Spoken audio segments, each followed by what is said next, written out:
Olá, boa noite. Estamos na última sexta-feira de março. Se há um mês alguém dissesse que o mundo precisaria parar por causa de um vírus, você acreditaria? É provável que no futuro, 2020 seja lembrado pela mais veloz e impressionante mudança de comportamento da história. As maiores cidades do mundo paralisadas, ruas em silêncio. Não importa onde, neste momento, somos quase 2 bilhões de pessoas trancadas em casa à espera do final desta pandemia. Mas quando ele vai chegar? No Globo Repórter, as 4 semanas que transformaram o planeta, os mais ameaçados foram os primeiros a criar uma nova rotina. Copacabana. O bairro mais idoso do Brasil está com medo. Dona Lulu, 85 anos, é mais uma entre tantos em isolamento domiciliar. Não tem condições. A idade que eu tenho, se eu me expor, como é que vai acontecer? Qual foi o momento que a senhora entendeu que havia esse perigo? Eu acho que logo no início, porque eu gosto muito de ler. Então, estou sempre a par das coisas, né? Registramos a nova rotina com câmeras instaladas no apartamento onde ela mora há 6 anos. Escolhemos um lugar ao ar livre para conversar com Dona Lulu. Ela e nós estamos atentos a todos os cuidados desde o começo de março. Bares, restaurante, lugares fechados e com muita gente. O que aconteceu? Transmissão. Mas a senhora continua indo? Não, absolutamente. Que tristeza não poder abraçar esta senhora de 85 anos, como fizemos há 2 anos e meio. Boa tarde. Boa tarde. Vamos que invadir prazer. sua praia. Foi um prazer. Como vai? Tudo bem? Obrigada. Tudo bem, meus colegas? Prazer. Hoje, sem poder receber visitas, é ela e a televisão. Ela acompanha tudo o que está acontecendo e já tomou várias decisões para se proteger. Eu que sou católica, eu não fui à missa domingo. Não preciso dizer mais nada, né? Porque a igreja é cheíssima. Eu falei, não, liguei a televisão, vamos assistir a missa na televisão. Ela que sempre comia fora, agora tem que enfrentar a própria comida. E a senhora agora cozinha. Está dedicada à cozinha. Boa comida? Péssimo.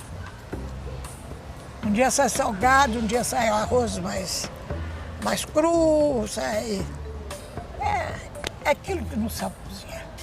Quer dizer, a popular Dona Lulu, de 3 anos atrás, ficou no passado. Meu filho, Vamos. tudo já? E agora, quando a senhora encontra com pessoas, pode ter a mesma liberdade de abraçar, de beijar? Agora não. Agora é o pezinho e o cotovelo. O tradicional sambinha no bar perto de casa, nem pensar, faz muita falta. Ela está louca para voltar, mas o momento é de proteger a todos. Esse isolamento a incomoda? Sinceramente. Eu não vou dizer que não incomoda, incomoda. Porque dá vontade de eu descer, sair, ir lá na Atlântica, dar uma volta, fazer minha ginástica, eu não posso fazer. Isso incomoda. Mas vamos respeitar. E não é para mim, é para todos. A generosa Dona Lulu se preocupa mesmo com quem tem, além do vírus, outras ameaças batendo a porta. Pessoal, pequeno comerciante, Pois é. os barraqueiros da praia vivem daquilo. Eu tenho uma amiga que até é madrinha do nosso grupo. Ela tem um marido e 5 filhos dentro de casa. Vai viver de quê agora? Conforme vimos a cidade esvaziar, quem luta dia após dia para levar o sustento para casa, viu a renda minguar. O isolamento social é, até o momento, a única arma que a humanidade tem contra a pandemia. Numa sociedade como a nossa, brasileira, né, que é gregária por natureza, né, ela torna esse desafio ainda mais complexo e mais difícil. Por isso é que nós conclamamos, nós médicos pedimos que as pessoas, a sociedade, acredite no que nós estamos dizendo. O que nós estamos dizendo não é um desejo, nem um arbítrio nosso, é alguma coisa que foi demonstrada cientificamente que é a arma mais eficaz para controlar a transmissão da epidemia. Lígia, professora da Universidade Estadual do Rio de Janeiro, está tendo que se acostumar com uma nova rotina em casa. Dispensou a diarista, que trabalhava para ela havia 15 anos. Eu tive que fazer isso, passar pano no chão, essas coisas de lavar louça, né, enfim. Até 2 semanas atrás, este serviço era de outra Lígia, a diarista. As duas estão em isolamento social. Oi, e aí? Oi, Como é que estão as coisas por aí? tá calmo, tá tranquilo. Tá tranquilo? E sua mãe? Tá bem? Bem, minha mãe também tá bem. Lígia, a patroa, faxina a casa para que Lígia, a diarista, possa ficar em casa. A diarista mora em Santa Amélia, município de Japeri, estado do Rio. Teria que pegar um ônibus de casa até a estação de Engenheiro Pedreira, trem até a Central e depois de um ônibus até o Cosme Velho, no Rio. Com imunidade baixa por causa de um tipo de anemia, a diarista tem risco aumentado, assim como a mãe dela, que mora com ela e é idosa. Ela ainda não está convencida do problema. Ela ainda não tá não, dona Lícia. Sei. E eu fico preocupada por causa das meninas, eu fico com medo assim, de falar não e ela achar que eu tô proibindo as meninas de vê-la, né? Mas não é de vê-la, é porque corre perigo, né? A Anne até fez essa, foi terça fez um bolo de limão. Ai, é mesmo, é? Oba. Estão aprendendo culinária. Sei. Tem uma que já está dando os livrinhos que a senhora deu. Ai, sabe? que legal. Esta relação tão próxima fez a patroa seguir pagando a diária de Lígia como se ela estivesse trabalhando. Essa situação não é uma decisão sua, é uma necessidade do que a gente está vivendo. E aí eu tenho que manter esse compromisso contigo. É muito bom, porque eu sempre falo que vocês não são meus patrões, vocês são meus amigos. E nessa situação, é uma cuidando da outra. Então, eu me sinto muito especial. E não tem como falar. Esse coronavírus, ele está colocando isso, né? Que não adianta só eu ter cuidado comigo e com a minha casa. Se eu não tenho um cuidado com a coletividade, e aí também se não tem essa coesão social, né? Uma ação coletiva, conjunta, pensada, coordenada, não adianta. Essa epidemia, eu diria, ela mostra a enorme concentração de renda e diferença social no Brasil. O que vai fazer a diferença é chegar a essas pessoas condições de que elas tenham água para lavar a mão e para tomar banho, máscaras para se proteger, sabão líquido para essas questões. Então, assim, isso é muito importante. Conhecemos o Sr. Ramos há 5 anos. As feiras, atividade essencial, seguem funcionando. Se a população se conscientizar direitinho, não vai faltar comida para ninguém. Só o pessoal se conter um pouco. Parte da produção de Sr. Ramos e da mulher é própria, vem desta horta. Com esses legumes e verduras, eles criaram e educaram 4 filhos. Pedro ainda trabalha na feira, mas está formado em educação física. Mas nesta feira, tem uma pessoa que está fazendo falta. Dona Lena, mulher do Sr. Ramos, não pôde vir. Eu procuro nem trazer ela para a feira porque a imunidade dela é um pouco baixa, entendeu? Aí eu procuro deixar ela mais em casa, preservar um pouco, né? Porque aquele negócio, se você não preservar o que tem, aí preservar quando perde não adianta. Depois de 36 anos juntos, trabalhando juntos, criando os filhos, agora Dona Lena está isolada em casa. Sem poder ir na feira que tanto gosta, como mostramos há 6 anos.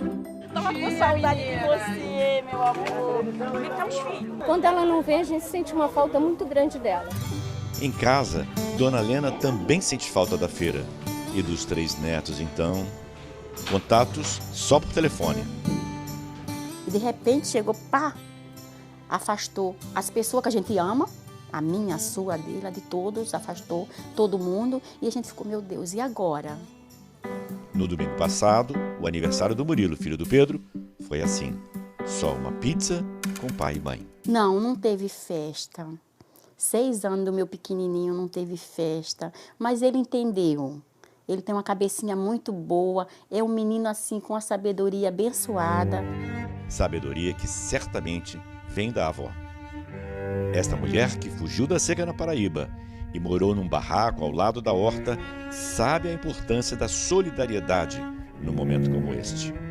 Quando você vai no mercado, você quer trazer tudo de uma vez, comprar álcool gel. E as outras pessoas que vão lá querer comprar.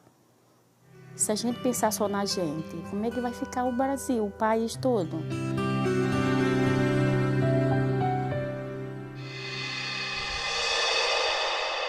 São Paulo.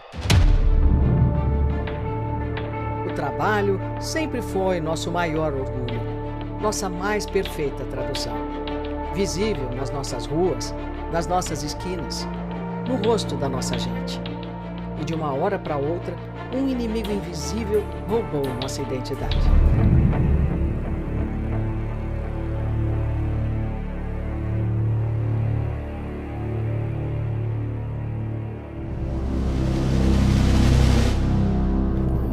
Seis e meia da manhã. Olá, bom dia. Na estrada de terra, Nilce vai apreensiva, mas ainda com esperança de que a vida dela continue a mesma. Nilce é só mais uma trabalhadora que vai se misturando a tanta gente que precisa atravessar a cidade para chegar ao trabalho.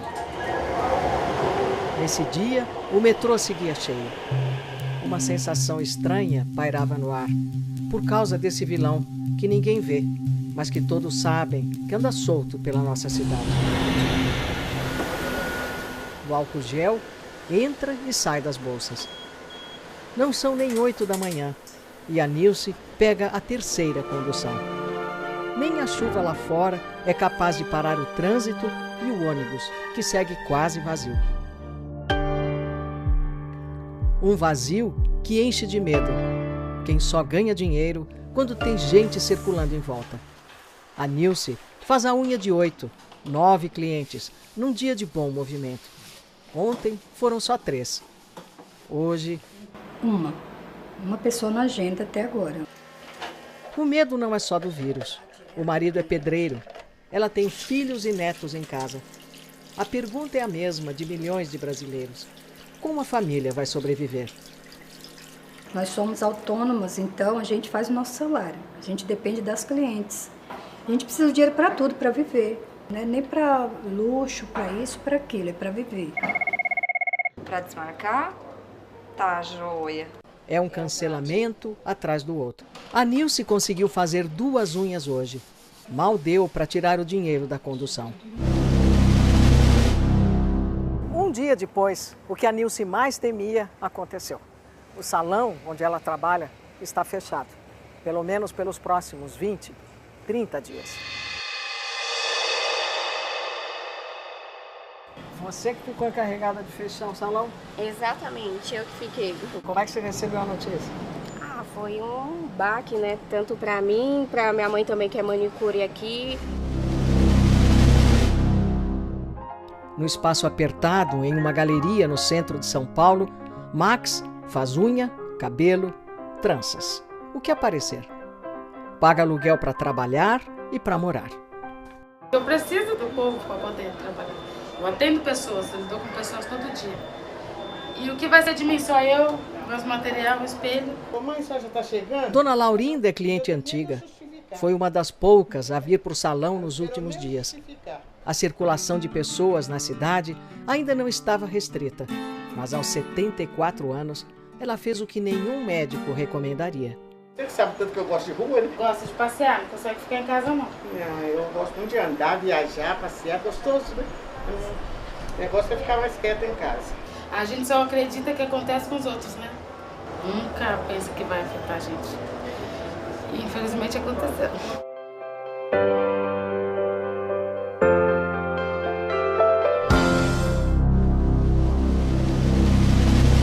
isolamento da família da Bia e do Luiz começou bem antes da decisão oficial. Já tem uns 15 dias que os dois levaram o trabalho para casa. Saíram hoje para tomar ar fresco na área livre do condomínio. E aproveitamos para falar com eles. A gente tem mais do que nunca a orientação de ficar em casa e evitar contato com pessoas como vocês aqui, né? Tem que ficar 2 metros de vocês. Por isso que a gente está longe aqui. Ao ar livre. Longe. Achei ótimo. O que vocês estão fazendo, as preocupações que vocês estão tomando. Não, mas eu já tô de cabelo em pé. Até criei umas regrinhas hoje de brincou, guardou, colaborar com a casa, horários. Eu quis. A Bia está grávida de 7 meses. Enquanto a Catarina não chega, o Luiz, que trabalha numa empresa de investimentos, tomou conta do quarto da bebê. Ela, que comanda uma empresa na área de sustentabilidade, fica no escritório apertado, onde falta privacidade. Só quando as meninas sossegam, sobra um tempinho para trabalhar. Isolamento social. A Bia fez um diário Hoje as meninas estão mais calmas. de como tem sido esses dias de isolamento. É um show de mentira. Tô preocupada com o que pode estar rolando aí nos mercados. O momento mais triste foi saber da morte do avô do Luiz e ninguém poder ir ao enterro. Deus abençoe sua alma, vovô. Estamos mais fazendo comida e pensando no que a gente pode fazer para que elas não fiquem entediadas. Porque quando a baixinha fica entediada, o bicho pega. Você é meu amigão. Ficar em casa é a melhor coisa, evitar pegar o vírus é a melhor situação. A Nilce e a Max também estão se adaptando à nova rotina. Enquanto a Max brinca de mudar a cor das unhas para passar o tempo, a Nilce enfrenta esse momento difícil sem perder a esperança. Tenho uma fé que tudo isso vai passar, a gente vai dar a volta por cima e vai voltar tudo ao normal de novo, a todo vapor. O coronavírus chegou ao Brasil vindo da Itália, tão amada pelos brasileiros. O país vive hoje uma das mais difíceis crises da sua história. 9 de março de 2020, primeiro dia de quarentena. Eu resto a casa. A Itália é o primeiro país do mundo a decretar o isolamento nacional. A política determina os limites, os médicos cuidam da doença e a população pensa na vida, que agora muda radicalmente. Dentro desses 3 campos de interesse, vamos passar as próximas semanas. As ruas esvaziadas pelo vírus trazem a lembrança inevitável da Segunda Guerra, memória que os mais velhos passaram aos filhos, aos netos. 75 anos depois do segundo conflito mundial, a Itália outra vez enterra milhares de vítimas. Ver gerações de avós e avós morrerem em poucos dias é muito angustiante. Então eu acho que um dos momentos piores desse isolamento, dessa quarentena, acontece às 6 da tarde, hora da Itália, 14 horas em Brasília, quando o boletim de mortos é atualizado pela Defesa Civil. Delle vittime di 602 nuovi deceduti. Não é só a nossa liberdade pessoal que sofre restrições. O trabalho também fica mais difícil e claustrofóbico. Ainda bem que a tecnologia ajuda a superar barreiras. As entrevistas via internet trazem os entrevistados para dentro de casa. A nossa central de informação funciona num estúdio aberto, nesse terraço no centro de Roma, com vários ângulos de cenário. Uma das mudanças de comportamento que essa emergência de saúde está causando é fazer com que as pessoas trabalhem mais em casa. No tempo livre, basta olhar para os lados.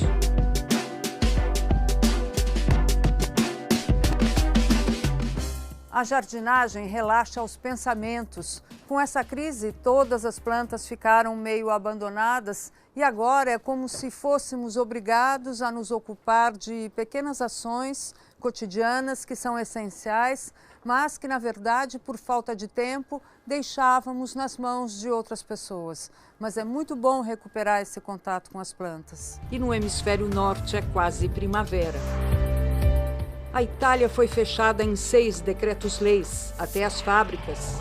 Abertas ficaram apenas as estratégicas, de alimentos, remédios e combustíveis. Há filas em supermercados em muitas cidades e em algumas racionamento. As compras online começaram a sofrer atrasos muito grandes, com entregas até 20 ou 30 dias depois. E hoje praticamente estão esgotadas.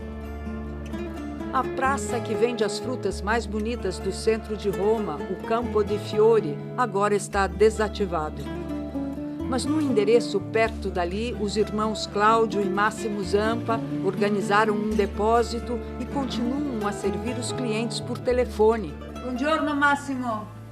Ciao Ilse, buongiorno, come stai? Tutto bene? Potresti mandare una scatola di frutta, per favore?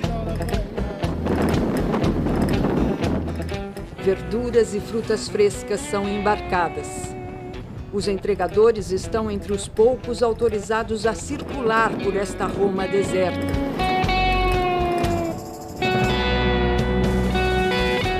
A metrópole que há um mês atraía multidões. Depois de uma viagem pelo centro blindado, alimentos essenciais chegam às casas. Pronto, la frutta, buongiorno.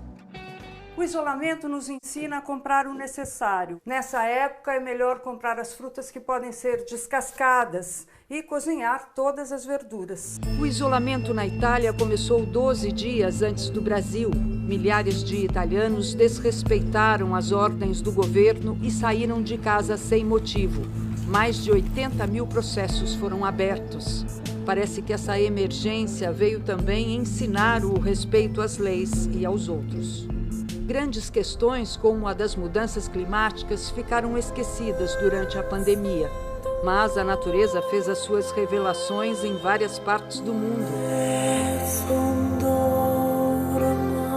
Bastou pouco tempo de bloqueio da produção e a poluição do ar desapareceu na China, no norte rico da Itália. Quem imaginou ver um dia as águas dos canais de Veneza cristalinas ou até peixes no Canal Grande? Como o pós-guerra, o pós-novo coronavírus também vai exigir reconstrução.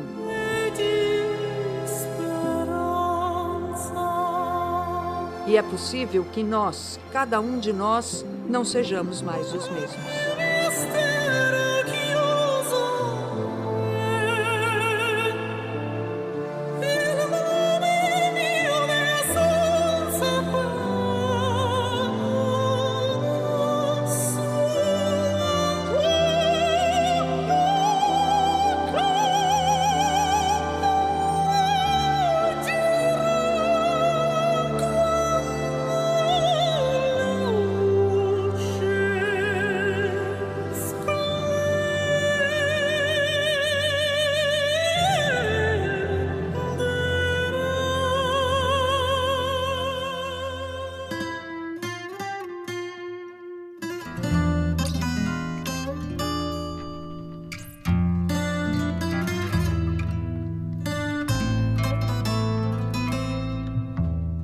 Aqui em Portugal, os principais monumentos turísticos estão assim, ó, fechados.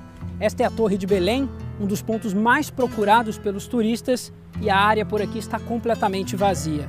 Mas deste tempo de isolamento, desta tristeza toda, brotou o espírito de solidariedade dos portugueses.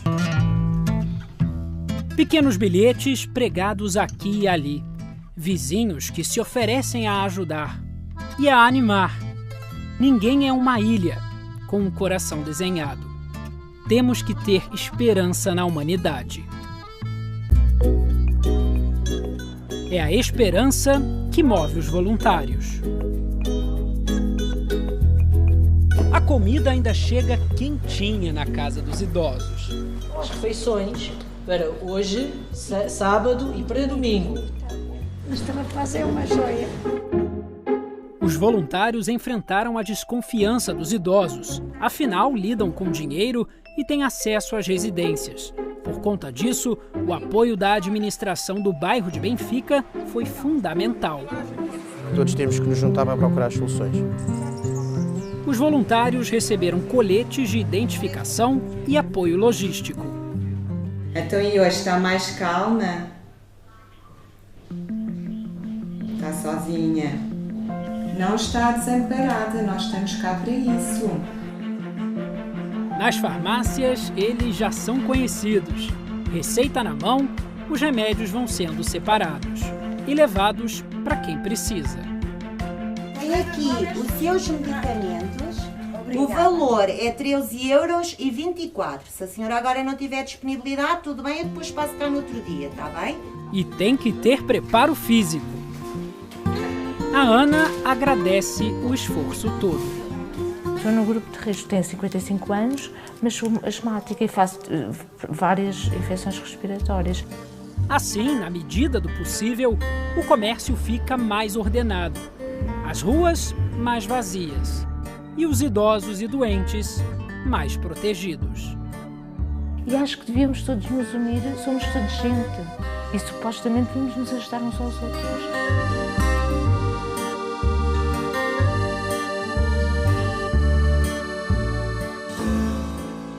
Brasileiros estão vivendo experiências impressionantes em países longe daqui. Você sabia que em Israel, médicos e pacientes ficam separados por uma parede de vidro? É daqui a pouco.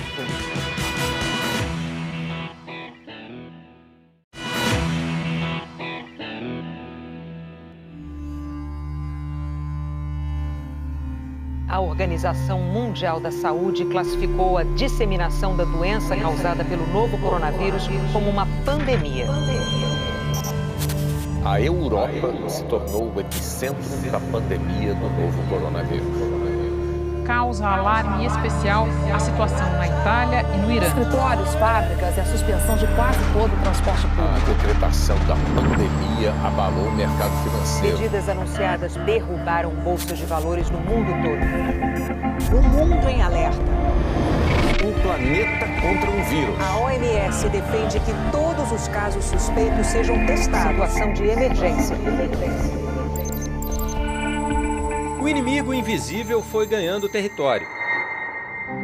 Nos corredores deste hospital em Israel, uma brasileira está em quarentena, diagnosticada com o coronavírus. Olá, meu nome é Tamar Roemer, tenho 31 anos, sou de São Paulo.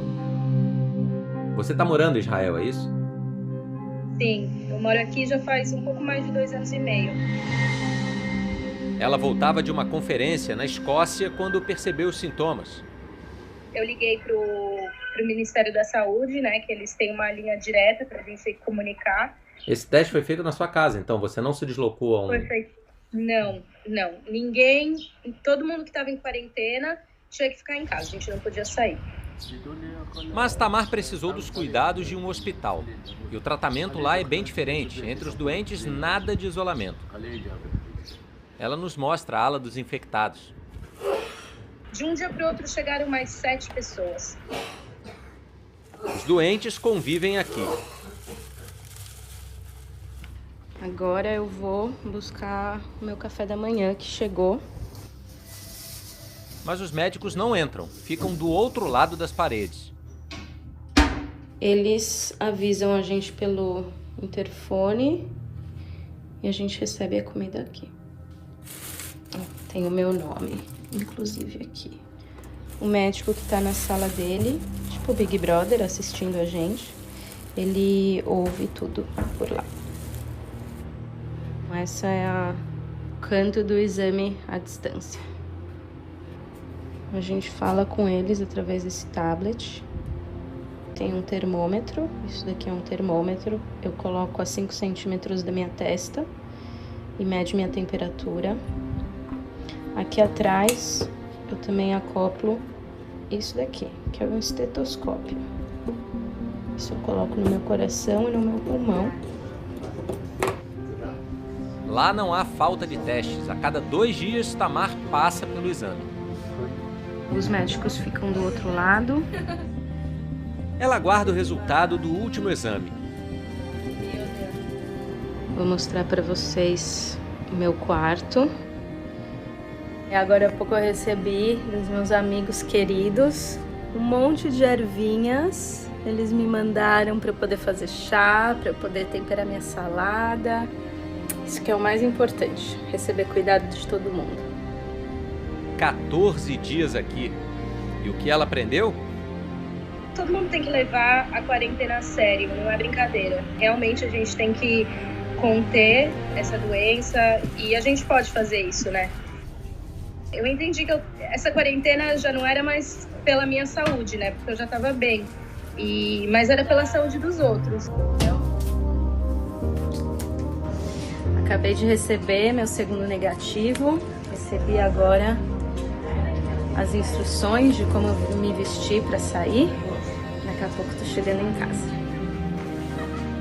A certeza de estar curada. E a dúvida de ter ou não a doença. Oi, Brasil. Tudo bem? Eu me chamo Maíra. Eu sou jornalista. Estou aqui na Dinamarca há 11 anos. Tive que me reinventar e agora eu sou chefe. Trabalho como chefe de cozinha. Ela, a filha Maia e o marido Cris voltaram das férias no México. E o meu marido e a minha filha ficaram gripados lá por causa de ar-condicionado. O coronavírus foi se espalhando rapidamente pela Europa. Realmente foi muito pânico, assim. O Covid-19 matou mais gente na Espanha do que na Itália. E o número de mortos em território espanhol já é maior do que da China. E no restaurante onde a Maíra trabalha? Não tem ninguém. Eu cheguei 1h30 mais tarde, porque realmente não tem muito o que fazer. Naquele dia ela voltou para casa diferente. Não tô legal, comecei com dor de garganta, dor de cabeça. Ai, meu Deus. Enfim, então tô em casa, tô bem, mas sei lá, vai saber se é esse vírus, se não é, se é a gripe que tá rolando aqui na minha casa, se é o que eles têm, se não é. O que era um registro de semanas conturbadas na Europa virou o diário de uma família em quarentena. Mas o que eles têm, afinal? Não existe diagnóstico. Lá, como aqui, faltam testes. Quantas famílias vivem o mesmo dilema? Enfim, vamos lá. Boa noite. Olá. Hoje eu acordei um pouquinho melhor, né? Oi, Maia. Maíra conversou com um médico por telefone. Soube que provavelmente a família inteira pegou o vírus. A semana vai passando e logo, logo, o corona também. Só desejo boa sorte para o mundo inteiro, porque, olha, é muito, muito doido tudo isso. O vírus surgiu no mercado de peixes e frutos do mar, muito parecido com esse aqui, na cidade de Wuhan, na China. Em meados de janeiro, já tinha chegado à Tailândia, logo depois ao Japão. Mas como o país com a maior metrópole do mundo está encarando a pandemia? Embora os números estejam subindo, o Japão não está entre os 10 países com mais infectados e mortos. Por quê? Hábitos consolidados talvez ajudem a explicar. É uma sociedade de pouco contato físico, um país de muitos idosos e que adota a chamada etiqueta respiratória. Usar máscaras é o primeiro sintoma de qualquer resfriado ou alergia. Há 7 anos seguidos, os casos de influenza, a gripe comum, caem no país. Os números da própria Covid pareciam estabilizados. Mas esta foi uma semana de alerta. O Japão registrou recorde de infectados em um só dia, um dia depois do anúncio do adiamento das Olimpíadas para o ano que vem. Muito engraçado. Olha, por aqui as crianças já estão há 1 mês sem aulas e temos que usar a criatividade, né?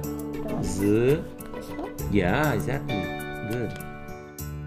A escola manda uma série de tarefas e semanalmente nós recebemos esses relatórios. É tipo um diário que eu tenho que escrever. Eu fiz uma historinha de um boneco. Lá que agora é hora do rodízio.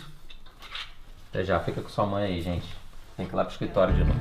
Trouxe matemática pra gente fazer, vamos lá? Tentar dividir o nosso tempo. Nós, jornalistas, estamos trabalhando muito por causa do coronavírus. Imagino quantas famílias estão vivendo essa mesma situação. Irã e Estados Unidos, 2 inimigos na mesma luta contra o coronavírus.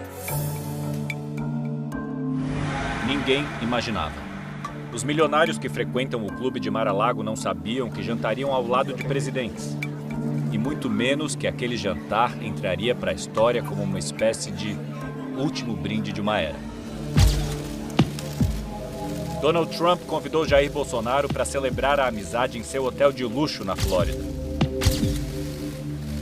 Mas no ar pairava uma ameaça cujo tamanho ninguém ainda imaginava.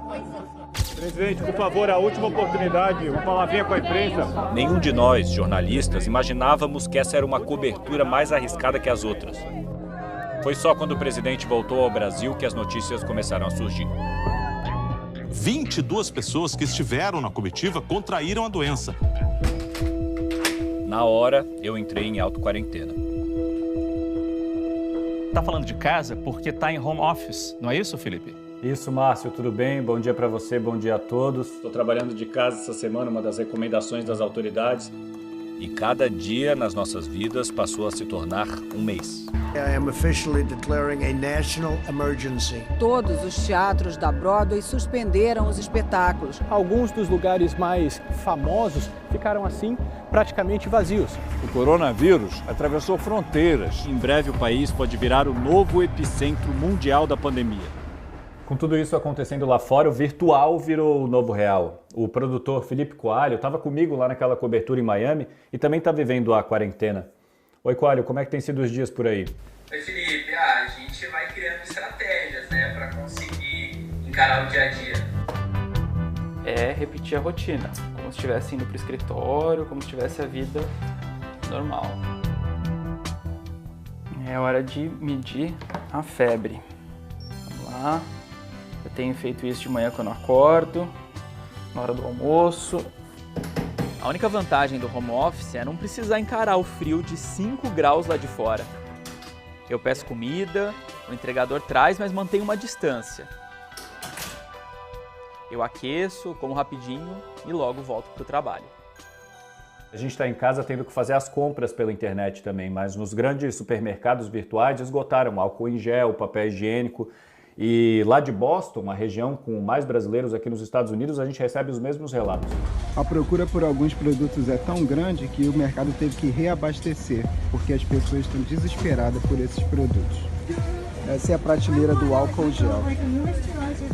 As pessoas têm medo, as informações que a gente recebe de rede social, televisão e rádio, que fiquem em suas casas. Trabalho nesse restaurante. Normalmente tem uma fila de espera aos domingos de manhã e hoje não está acontecendo. E as fronteiras começaram a fechar e nós aqui cada vez mais isolados. Quando eu pude pôr o pé na rua pela primeira vez depois de 14 dias, que é o tempo de incubação do vírus, o longo inverno tinha acabado. Em Nova York já é o epicentro da epidemia nos Estados Unidos. 1 em cada 700 pessoas aqui está infectada. A gente pode ficar um tempo na rua para exercer nossa profissão, considerada essencial nesse momento, mas as ruas não são mais as mesmas. Algumas lojas já se protegem com tapumes no momento de incerteza. Talvez as ruas nunca mais sejam as mesmas. E a gente vai viver um dia de cada vez. É uma batalha em que arqui-inimigos estão do mesmo lado.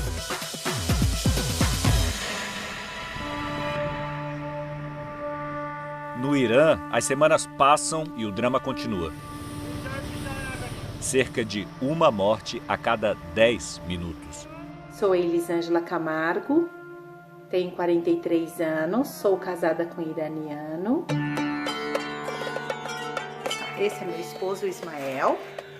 Ele tá de luva, máscara, tirou os sapatos lá fora. O casal tem 2 filhos, está se cuidando ao máximo. O Ismael mal chegou e já vai nos levar para ver como está a capital, Teherã. Reutiliza ainda esse papel para poder abrir a porta até irmos ao carro. no carro detalhes que protegem. A gente usa o plástico filme, esse é o procedimento novo que o Irã está tomando.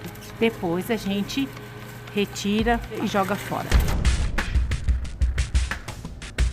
As ruas não tem ninguém. Todo mundo respeitando, quarentena. Demorou, mas o país acordou para o tamanho do problema. Tudo fechado, colocaram pedras na entrada. Uma semana antes de começar o falecimento sobre o vírus do corona, aqui era um movimento bem grande. Não tinha como parar o carro, não tinha como andar. Hoje não tem nada, nada de pessoa na rua. Lojas fechadas, algumas abertas, mas não tem população. Farmácia fechada.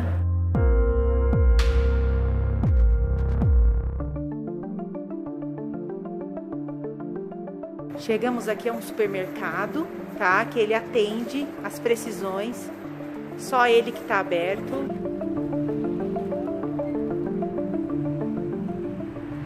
Nós estamos aqui em frente da mesquita e o governo teve a iniciativa de fazer uma distribuição de desinfetante. Esse desinfetante serve para carro, serve para casa, serve para limpar os sapatos.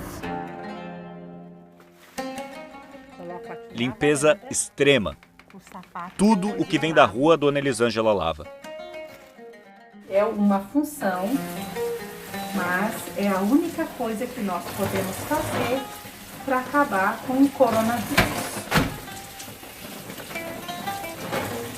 Tudo lavado. Se Deus quiser, essa fase vai passar. Força, Brasil! Os países asiáticos, os primeiros atingidos, já se preparam para sair da quarentena. A Coreia do Sul sofreu com o coronavírus, mas a vida parece estar recomeçando. Uma das principais atrações da cidade, o Palácio de Gyeongbokgung, reabriu ao público. Mas todo mundo está de máscara.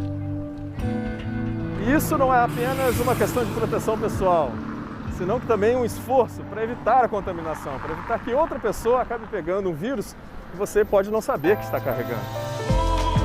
Conhecemos o Carlos quando fomos para a Coreia do Sul em 2017. Isso aqui é o que a criançada leva para a escola. Isso, é o lanchinho. Ele mora há 12 anos em Seul. Como acabou de voltar de uma viagem a trabalho para Costa Rica, Carlos decidiu fazer o teste de coronavírus. Estamos chegando aqui no centro de diagnóstico para fazer o exame de coronavírus sem sair do carro. A Coreia do Sul já realizou mais de 300 mil testes. Então, primeira etapa, preencher um formulário com as informações pessoais e as minhas atividades, o que eu tenho feito nos últimos tempos. Depois, o agente de saúde mede a temperatura do Carlos. 37 graus. A gente preenche aqui com a temperatura que eu apresentei, que foi 37, que é 정상적인 온도죠. Ok. É a temperatura normal. Não estou apresentando sintomas, então, felizmente. Na China, o rigor é maior.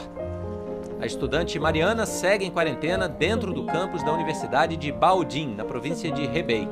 Apesar da gente poder agora sair, a situação ainda é levada bem a sério. As aulas de mandarim são dadas pela internet. Os professores se comunicam assim, eles mandam um link, a gente entra para ver a apresentação, mas funciona bem direitinho. A limpeza do campus é rigorosa, 2 vezes por dia. Bom, eles levam isso muito a sério, então todo dia de manhã e à tarde eles passam um produto. Mariana só pode ir até o mercado da faculdade. Na entrada, um funcionário avalia a temperatura e anota o nome de todos que entram. O número de clientes é limitado. A gente tem dias bons, apesar do que está acontecendo, mas agora a situação está bem mais controlada na China. Miguel não quis voltar. E hoje deve ser o brasileiro que ficou mais tempo impedido de sair de casa por causa do vírus. Ele mora na Universidade de Hubei, na cidade de Wuhan, onde o surto começou. Está trancado no seu alojamento desde o dia 17 de janeiro. De um dia para o outro, a cidade fechou, transporte público foi cortado, então eles foram fechando um cerco, né, contra o vírus. Miguel não quis interromper o seu maior sonho, o de estudar educação física na China. Ele já se apresentava nos eventos ao lado dos colegas chineses. Com a pandemia, ficou sozinho num alojamento de 3 quartos. Os colegas estavam viajando, não puderam voltar. Aqui é a parte do apartamento que eu mais fiquei durante a quarentena, porque era onde batia sol, dentro do meu apartamento. Da janela, ele começa a perceber que os tempos estão mudando, e para melhor. Talvez não dê para ver porque estou um pouco longe, mas agora as árvores começaram a florir. A primavera chegou com boa notícia. A data para o fim do longo confinamento, 8 de abril. Em toda a Ásia, as flores cobrem a paisagem. Parece um recado da natureza. Esperança de que por aqui, o pior já pode ter passado. Fique agora com o Jornal da Globo e fique em casa. Um ótimo fim de semana para você e sexta-feira que vem a gente se vê.